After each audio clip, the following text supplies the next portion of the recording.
Initiating moisture.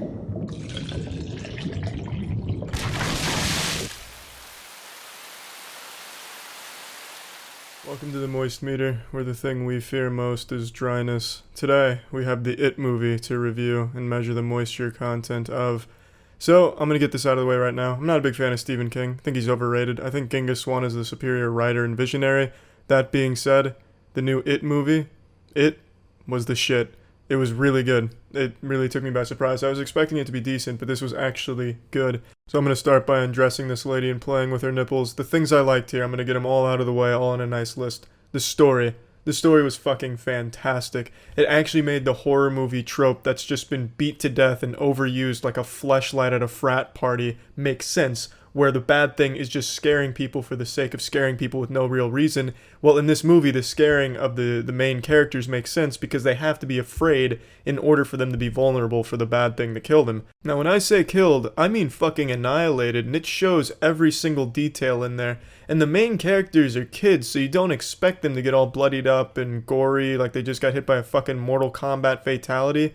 But this movie shows you all of that. It doesn't shy away, it doesn't pull any punches. It shows you them getting brutalized by the bad guys here.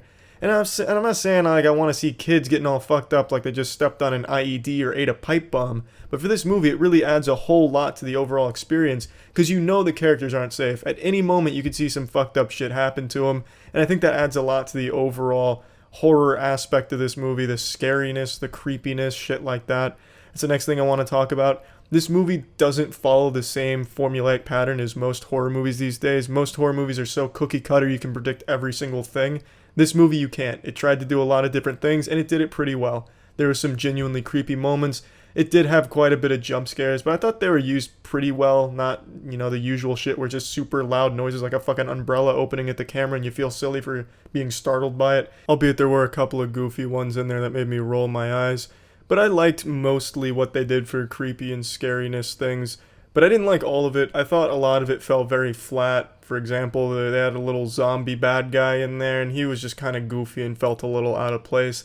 And then, per usual, it unfortunately fell into the same trap as most horror movies, where at the very end, where they're confronting the main bad thing, it goes on so long, it just stops being a scary bad thing.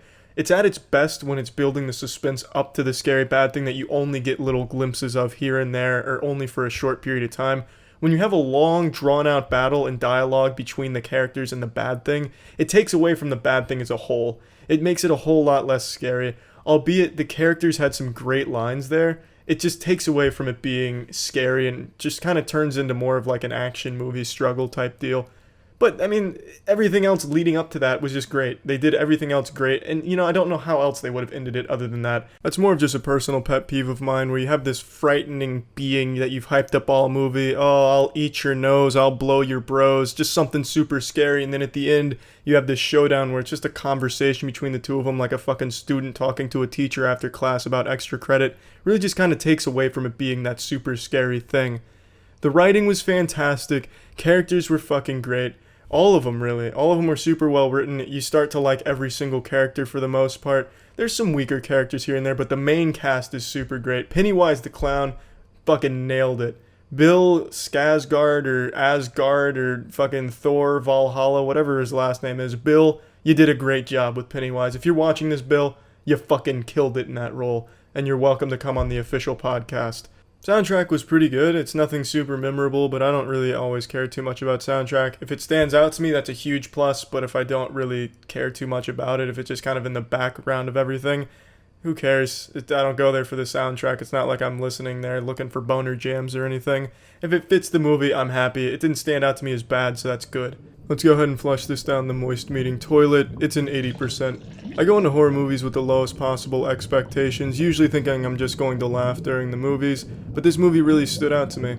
It was an actual good horror movie. It's not perfect. Characters still do stupid shit like in every other horror movie, but in terms of horror movies where all of them are just pretty much ass balls of movies, just absolute urethral swabs to watch, this one was enjoyable from start to finish. And that has to say something. It was good. It was actually creepy, unlike a lot of horror movies. It didn't rely on the crutch of jump scares. It would show you some scary things. And it's just everything it tried to do, it did pretty damn well. And I definitely think it's worth seeing. So that's it. See ya.